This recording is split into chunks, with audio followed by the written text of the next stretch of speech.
ពិធីបុណ្យសាលាកភ័ណ្ឌប្រគេនព្រះសង្ឃសិក្សារៀនសូត្រចំនួន100អង្គនៅវត្តអង្គសិរីឃុំអន្លង់រមៀតស្រុកកណ្ដាលស្ទឹងខេត្តកណ្ដាលខ្ញុំព្រះករុណាអាត្មាភាពយើងខ្ញុំទាំងអស់គ្នាជាព្រះចៅអធិការ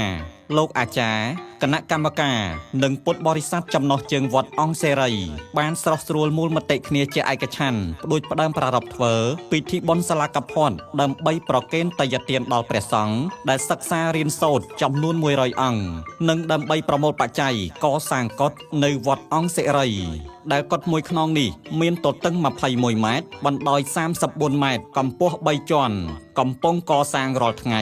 បច្ចុប្បន្ននេះមានការខ្វះខាតពីដាននិងការ៉ូសូមប្រជាពុទ្ធបរិស័ទសាធុសប្បុរសលោកអ្នកមានចិត្តបុណ្យមេត្តាជួយចូលរួមកសាងដោយនៅខ្វះពីដាននិងការ៉ូចំនួន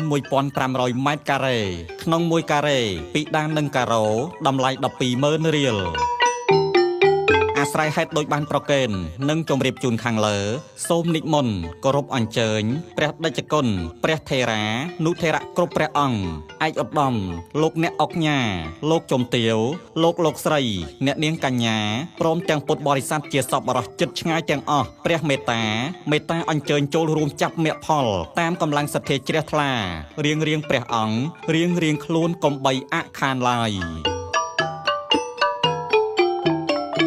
កម្មវិធីបុណ្យថ្ងៃអាទិត្យ3កើតខែស្រាប់ឆ្នាំមមីអដ្ឋស័កពុទ្ធសករាជ2570ត្រូវនឹងថ្ងៃទី16ខែសីហាឆ្នាំ2026វេលាម៉ោង 6:30 នាទីព្រឹកប្រគេនយគូដល់ព្រះសង្ឃវេលាម៉ោង 8:30 នាទីព្រឹកធ្វើបទនមស្ការសមាទានសិលនិមន្តព្រះសង្ឃចម្រើនព្រះបរិត្តនិងសម្ដែងព្រះធម៌ទេសនាដោយព្រះគ្រូសីលបញ្ញាមុនីប៊ីចម្រើនជាព្រះចៅអធិការវត្តឧបលក្ខជោតនាហៅវត្តភ្នួន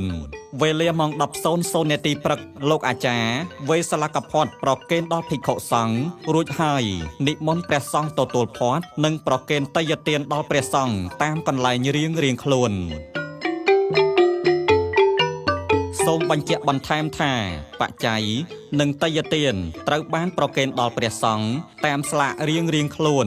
បច្ច័យកសាងកុដិវត្តអង្គសិរីទៅតាមសទ្ធាជ្រះថ្លារបស់ពុទ្ធបរិស័ទម្ចាស់ផ្ដើមបុណ្យអ្នកផ្ដើមបុណ្យព្រះចៅអធិការលោកអាចារ្យគណៈកម្មការព្រមទាំងពុទ្ធបរិស័ទជិតឆ្ងាយទាំងអស់ទំនាក់ទំនងតាមរយៈទូរស័ព្ទលេខ060 93 55 081 93 55